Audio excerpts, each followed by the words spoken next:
Welcome to the Wingman Show. My name is Drew Brown. We're floating like butterflies and stinging like bees.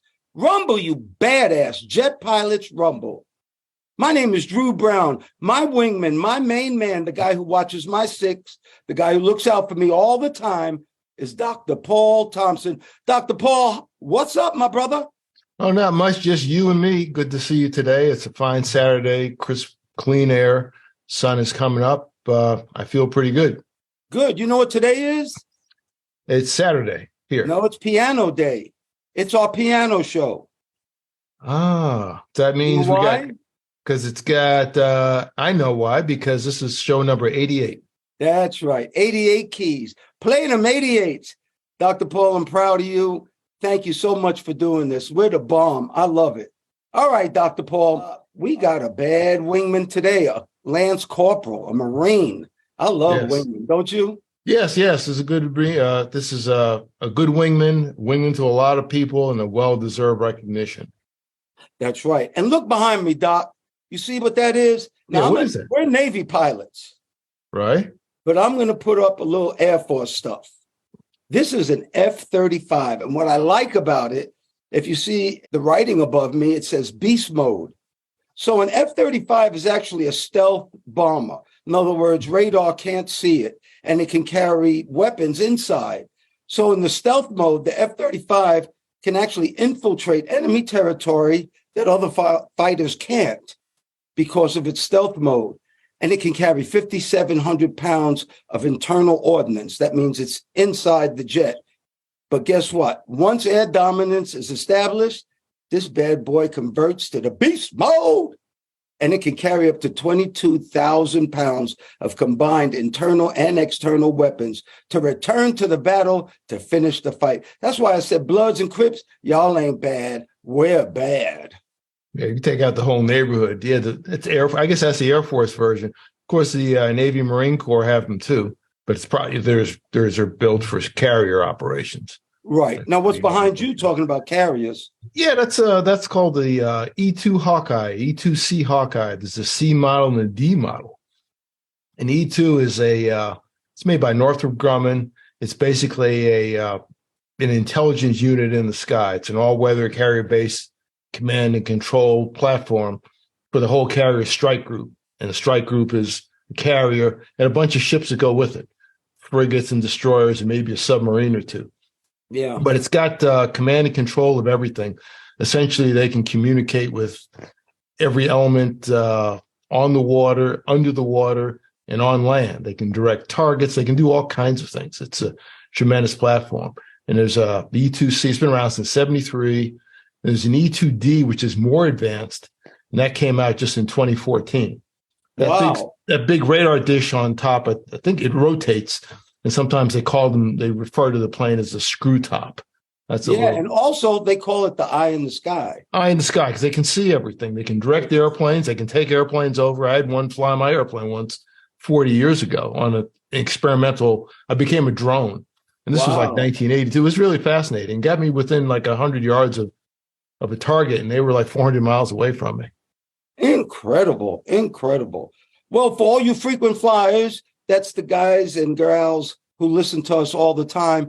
We thank you so much. Any new listeners, if you would, write a little review on us on Apple Podcasts. We'd really appreciate it. And don't forget, wingmenshow.com. That's where you can get our newsletter. And Dr. Paul writes something, I write a little something, and I think you'd really enjoy it, especially the financial wisdom that Dr. Paul has. Well, Dr. Paul, let's start off this show with little-known facts. Haagen Dazs. Now, do you notice I'm speaking a foreign language? Haagen Dazs. Yes. Ice cream. And you know what country that Haagen Dazs, what language that is?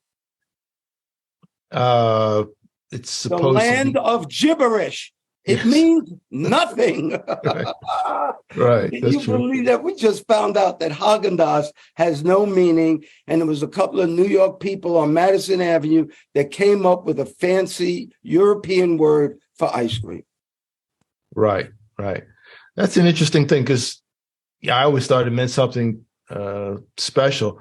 But the reality is that the founder of the company, his daughter was talking about it, and he wanted to make it sound like something Danish, because the Danes had been kinder to Jewish people during the Second World War, or maybe forever. And he wanted something. She said he sat down at the table and just said this gibberish for like some hours until he came up with something. And that was what it was. He just, okay, Haagen Dazs, that's what it is. But yeah, the company started out of the Bronx, actually. Bronx and Brooklyn. Incredible. How about this one? I got something else for you. And somebody just wrote us and told us how they really like that we do a lot of different things on the show. And so we're going to try to keep doing that. And shout outs to everybody that listens to us once again. Okay, how about this one, Doc? You ready? Good. The World Cup is coming. Mm-hmm. And the World Cup is going to be in Qatar. So I just heard that there will be no alcohol sales in any World Cup venues. And so the first thing that I didn't know it was in Qatar yet. So the first thing I thought of is, wow, these organizers, they're tired of riots and fights in the stands, because sometimes soccer fans really do get really riled up. So I thought that they did it for that. That's not true. Qatar, because it's a Muslim country, doesn't allow alcohol. And they have a big, big uproar for this. People all over the world are coming there, and they want beer at a soccer game. Right. Well, I think the show's going to still go on. They're going to come anyway, maybe disgruntled. But yeah, it's a Muslim country. I've never been there. And a good friend of mine told me, he said, I kept saying Qatar, Qatar, Qatar. He said, it's Qatar, it's Qatar. What? Oh, that's right. It is Qatar. And also, we're having problems with their human rights. And so there's a lot of people kind of boycotting this World Cup. Yeah, because just to build the stadiums, a lot of people were killed. People were killed. They're against LGBTQ. I think it's illegal. There's a lot of things going on in Qatar. Right. And hopefully America will win a World Cup one day. All right. How about this? Talking about the world. I love this, Dr. Poe. And I've always said this.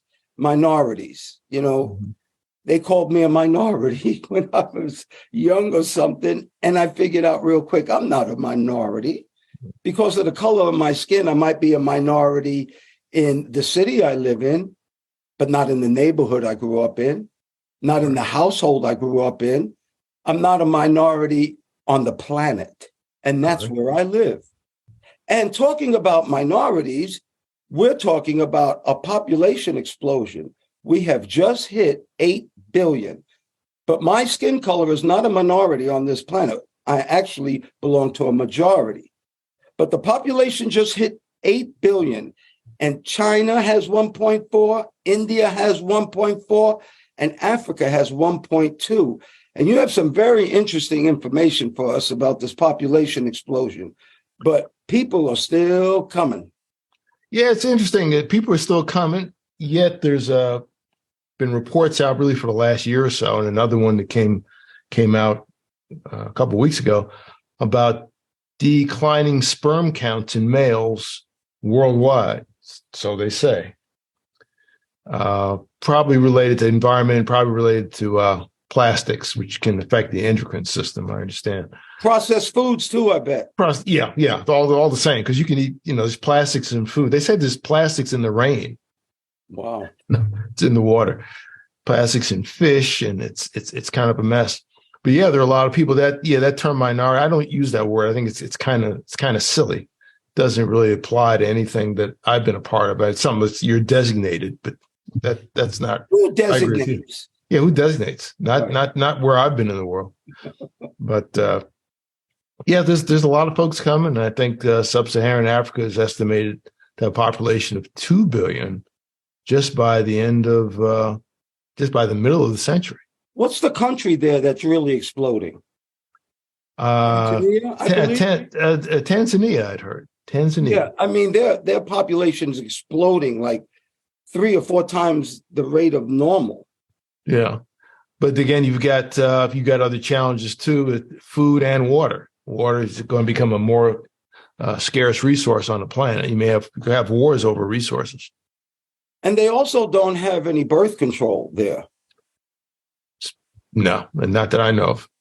So, I mean, you have people who are hungry, who are starving, trying to feed a baby, who are now pregnant to have another baby. Right. I just wanted to talk about the population. There are a lot of people in this world. Yeah. A lot of people. Well, we talk about money all the time because we do believe that financial freedom is the way. And we do believe that each and every person that can hear our voice has an opportunity to get that financial freedom. And what I do personally, like I learned about stocks, bonds, money market, mutual funds, and I started investing when I was in the Navy a long time ago. And it's worked out very well. Right now, though, I don't keep up with it as much. So the name of my company is Fidelity, not my company, but my financial company is Fidelity. And what I do is I have a financial advisor, and he has a team that trades stocks for me. And so when the stocks went way down, they were trading so I didn't lose too much. When the stocks went way up, they were trading so I could maximize my income. And I was talking that my guy's name is Rain, and I love him. He's a great guy. We just had a talk. And I said, we're doing this podcast. He said, yes, I'm very aware. I listened to it. And I said, what is the real answer that you think to having financial freedom? And he came up with something so interesting, Dr. Paul. He said, knowledge and habit. And that hit me like a punch in the face. Knowledge. First of all, you have to know what to do with money. But habit, you have to be able to save and continuously save so you can do something with that money. So knowledge and habit is his equation for being financially independent. And I agree. My habit was I didn't even know I made the money because I had it taken out before I ever saw it. So I didn't have to worry about habit because it happened automatically all the way through the Navy and all the way through FedEx. I did nothing but save 10 to 15% of my income. Dr. Paul, tell me about knowledge and habit. Yeah, the habit, what you said, you picked up a good habit and do 2 times in what you just said there. You talked about when you were in the Navy. That was a long time ago. And the key thing is that time value of money, compound interest, time is a critical factor. So the things that you started when you were young, I'm going to say probably in your 20s or 30s, probably in your 20s or whatever, you parse that out over decades, you have time to build. So you've got a positive curve going up. The problem with a lot of folks is they never started that habit. So just time goes anyway. Time's, as long as we're on this earth, time's going to elapse. But if you don't do anything to put anything to work, nothing is going on for you. So a lot of people have lost a lot of time because the concepts are just not taught there. So they're just, in the barbershop or, just making the day to day, and they don't see past day to day. But eventually, if you live long enough, you can get old. And maybe you don't want to bust your butt so much and enjoy a little something and get something to eat and some gas in the car and not have to stress and strain so much. Everyone does to some extent, but you need to, if you're young, particularly if you're younger, you need to start. You need to start as early as you can. Start as an infant, ideally. But as soon as you start making some money, put some away. Like I said, automatic, that's one of the greatest things, is just automatic deductions. You don't have to have the bling and all the nonsense that doesn't build any value. Well, I have bling, but mine's legal bling. I'm blinged up, and I only bling for the show, to tell you the truth. Actually, all the jewelry that I own, I don't wear it anymore, but I'm blinged up. Okay. But you saved up so you could bling up. That's correct. Not the other way around. First. Doesn't work the other way around. That's good. I saved up so I could bling up. I didn't bling up so I couldn't save up. We should put that on a T-shirt. Well, talking about T-shirts, look at your shirt. It says Alaska. Now, you and I made many trips to Alaska in our flying days, and I love going to Alaska. Alaska is one of the prettiest states in the country, actually, and I see why God made it so cold, keep people out of there. But the truth is, in Alaska, we used to see moose, big ass moose. Sometimes we would see them in Anchorage in the city. They'd just be walking through. Yeah. Well, I have a fact that you're not going to believe, Dr. Paul. A moose, now think of this very carefully. A moose can dive underwater 20 feet to catch prey or to feed. actually feed on vegetation, not for prey. But a moose can dive and hold its breath for up to a minute. Who in the heck would ever think of that? I don't know. Most of my knowledge of moose comes from cartoons watching Rocky and Bullwinkle. To be honest with you, I know how they talk. Supposedly, Bullwinkle.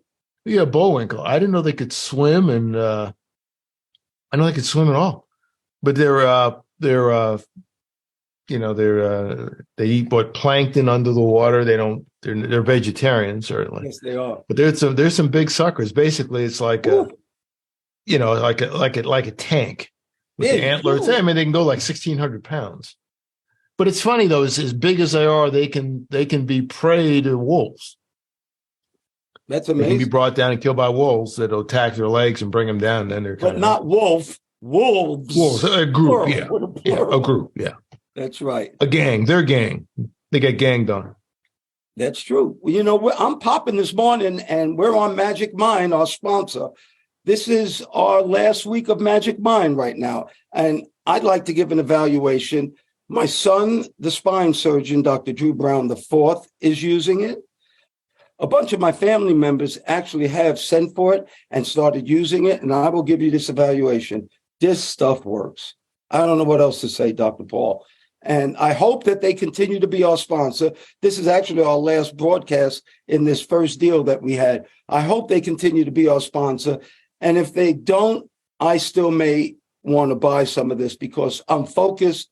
I'm doing more. And no kidding, that laziness kind of seems to be wearing off. Procrastination seems to be dissipating. My stress level is way down. I don't stress very much anyway, but whatever stress I had is kind of melting away. It's getting time for the holidays now. My grandchildren are coming, and I'm feeling magical. Magic Mind. I'll tell you what, for me, it's worth every cent.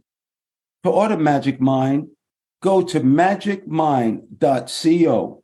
That's magicmind.co. And to get up to 40% off, use our code Wingman14. That is Wingman14 to get Magic Mind at a 40% discount. Dr. Paul and I love it. Yeah, I agree. I have the same. I have the same response. I felt better. I've been taking action a little quicker than I normally would later in the day, when I would normally be kind of fading out and taking it easy. I had mine this morning. It was the last bottle of this batch, and I am more focused. And maybe it's got some good stuff in it, and maybe it's that reishi mushroom.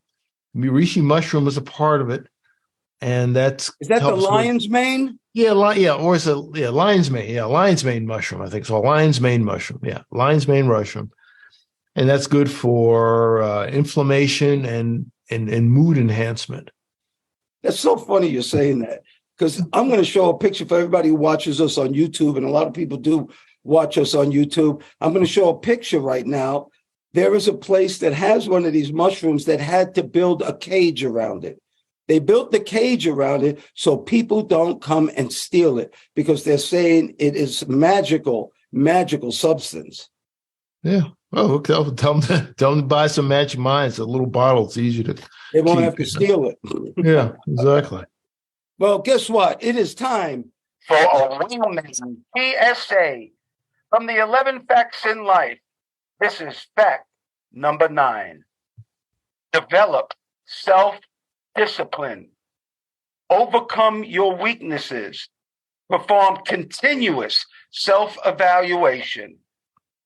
That is a Wingman PSA. Develop self-discipline. And to be honest with you, Doc, I learned that when I went in the Navy. I was kind of out of shape, but, I played ball my whole life, and my gunny gave me discipline. But the discipline changed from him yelling at me to me yelling at myself. And that's when things started to change, when I started to control what I did and what I said. So he helped you become basically a self-starter. 100%. The United States Navy changed my life. I will tell you that. I thought I was hot shit before that. Well, Gunnery Sergeant Clark broke my ass down to no shit and made me build myself up into some real hot shit. and that's a Navy jet pilot. So that's what the Navy did for me. All right. You have nothing to say about that? Well, I was going to say something, but I didn't want to hurt you. Yeah, you said, yeah, I was hot shit. I remember the first time I met you, and even after the gunny, you knew you were hot shit then. Well, that's when I became hot shit, real hot shit. Okay. Before I was fake hot shit. Now you're real stuff. Okay. Correct. You're Before introduced to the world. Bull. Yes. Okay. Yes, you were the star of Key West, Florida when I met you. Well, we've told that story on the show before. Well, there was something tragic that happened that I want to relate to. There was a plane crash at an air show. And last week, we talked about you going to an air show. Yeah. And it's like a nightmare for a pilot to be on the ground and watch an air collision. I'll be honest with you, because we're up there. But what happened this time, and the only reason I'm bringing up this fact is because, we don't do negative, but we can get something positive out of this. What happened was form flying, and the guy who crashed into the big plane, the small plane who crashed into the big plane, lost sight of him. And I wanted to tell you a story about when I was in the Navy and I first did form flying. It was in a T2 Buckeye, and it was called formation flying. And my very first Form 1, I got it down. And I got it down for doing exactly what this guy did. I did it far further away, but I lost sight of him. I got too high. And if you could see my hands, I flew a little bit too high over him. So I lost sight out of the cockpit. And what that will happen is an air disaster. And I remember the instructor taking the plane from me, ripping it out of my hands, kind of making it all crazy. And yes, I had to do it over again. But funny, I got it down that is considered a failure. I had to fly 2 more hops in formation, get a little better, and I became the best formation flyer in the squadron. So with that little bit of extra help, they really push you in jet training. But with that little bit of extra help, I actually honed my skills to be an excellent formation flyer. Dr. Paul, what do you think? Yeah, that's typical. I had the same experience. I was very shaky at that when I started, but when you get better at it, you get really good at it because you really, really have to concentrate, and it's a matter of concentration. Yeah, that air show thing in Dallas was very sad. A number of people were killed. I think 6 people were killed in the 2 airplanes, and it happened basically because, just as you described, loss of sight, formation. It's a massive formation. And one pilot was trying to keep his part in the formation, and he was kind of catching up with another airplane to keep a certain interval. And in catching up, he lost sight of the big airplane that he collided into, and he kind of went belly up, which was sad because of the restrictions that they had. It was a basic mistake, and these were very experienced pilots, very experienced people. And we brought that up to really tell you that we learned how to do that. And it's not easy to do. And the reason it's not easy to do is you just saw what happened if you don't do it correctly. But I'll tell you what, in the end, boy, I was flying my butt off flying formation. And how about rendezvousing at night over the ship? And you're traveling 300 miles an hour. They're going 300 miles an hour. Or you're going faster so you can catch up to them going 300 miles an hour. And you actually rendezvous on lights. Right. That is very interesting. Yeah. The light triangle, you'd rendezvous on lights. Wow. So it's like, driving, everybody's got to know what they're doing, what they're looking at. It's almost hard to describe. I wonder if we can get a video. I don't really think I've ever even seen a video of a night rendezvous. Can you even do one? I would have, it's a nightmare video. I'll tell you this though, flying, I saw something. I'm going to show this on the screen so all the YouTubers can watch it. St. Elmo's fire. We got some fantastic pictures of St. Elmo's fire. And that's when you go through an electrical charge particles in the air, and all of a sudden your whole windshield lights up. Yeah. I'm not kidding. It lights up like a light show. And I'm going to show some of the pictures that a pilot took that we saw all the time, but I've never seen a picture of it before. You had experiences with St. Elmo? Yeah, you see it all the time. Some airplanes more than others. I used to see it on the windscreen of a 727 a lot. Not as much on the 777 for some reason. Well, they had anti-static a lot of anti-static devices. Maybe so. Yeah, maybe probably a different kind of coating on these. Remember those wicks that used to come off the static discharge thing wicks? We had to count, see how many were there. Right. Yeah, static discharge wicks. So the coatings they use now are probably improved, so you don't see as much of that stuff, but you see it all the time. And the very first time I saw it, was like, what is all this stuff? And the other guys are sitting up front, just like, what are you talking about? Right. Used to seeing it. They see it all the time, especially in 7 too. Doesn't do anything. It's just it's exciting, but nothing is happening. Think of it like a sparkler. 4th of July sparklers going off. Very good. Nothing's happening. That's what it looks like. Yep. But it's amazing to see the first time. Yeah. It truly is. What else is amazing when we're flying? And I've had the good luck of seeing it many times, the Aurora Borealis. Yes. Oh my goodness. The Northern Lights. I haven't ever seen anything so magnificent, so beautiful in the world. And I'm going to show pictures of that too. I've been wanting to talk about that for a while, but that is something to see, Dr. Paul. Yeah, that comes actually from the sun, where you've got little solar storms that are brewing up, and they affect the Earth's magnetic field. Gives you that Aurora Borealis, which looks like curtains of light, like a curtain, like little curtains are coming down in the sky. And the Northern Lights, because that's where you see them, but they can actually be in the South Pole too, because it feels the strongest, North Pole and the South Pole. I've never been to the South Pole. I don't know. I've seen the North, but the most vivid ones I actually saw, you see them go across the Atlantic all the time, particularly in the winter. But the most intense ones I've ever seen was actually over the state of Vermont. I still remember in Burlington, Vermont. Mine were over Canada. That's typical. Yeah. Canada, Anchorage, going over Iceland, Greenland, yes. Greenland, Iceland. Yes, up there. Mine is still at Burlington, Vermont, the brightest ever. That's incredible. That's cool. Well, guess what? It's time for our Wingman. And you're going to tell us about this Wingman. But before we go to that Wingman, I want to tell you something about the veterans, the homeless veterans in this country. The Veterans Association has estimated 38,000 veterans that are homeless. And believe it or not, they almost have them all housed.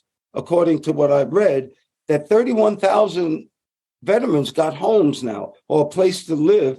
They're trying to get it to where they will get to the 38,000.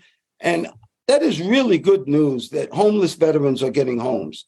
And I know we talk so bad about the VA because really sometimes they are bad.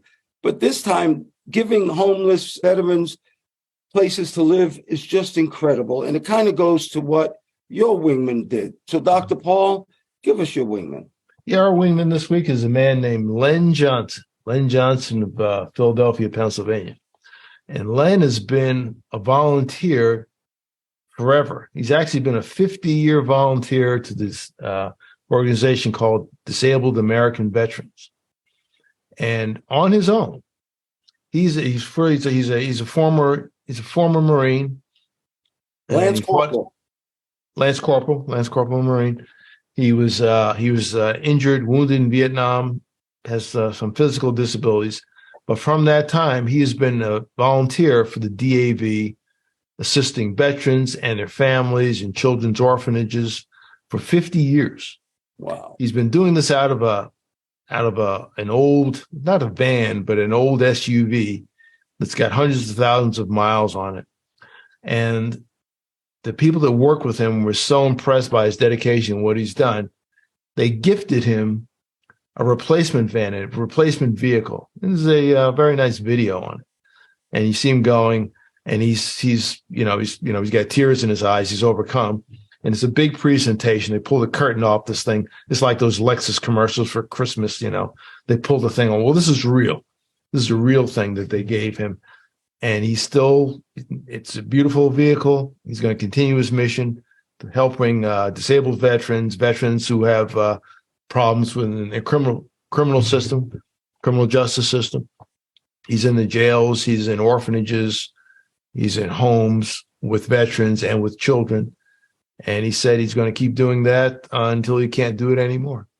And this is in the Philadelphia area. This is Philadelphia. Yeah. God bless Lance Corporal Len. What a man. What a man. And so are you. What a man, Dr. Paul. And Dr. Paul, as always, I do pray for peace. I pray for peace and good health. Thank you once again, Dr. Paul Thompson, my friend. Thank you for your love, your time, and that's something that we won't ever get back. I want to thank all the listeners, too. Thank you so much for doing the show, Dr. Paul. We're jamming. Well, thank you, Mr. Drew, for inviting me on. Always good to talk to you. And ladies and gentlemen, please remember to like, share, and subscribe to this podcast or any of the podcasts. If you're looking at YouTube, they say smash the like button. Don't smash it. Just press it gently and refer to use as a link to all your friends. You can also look at us on our website, wingmenshow.com, WINGMEN show, SHOW.com, altogether, wingmenshow.com. And we hope to see you in the future. Thanks again, Mr. Drew. Oh, you're welcome. And we're still floating like butterflies and stinging like bees. Rumble, you badass jet pilots, rumble. May there be peace on earth, and goodwill towards all men and women.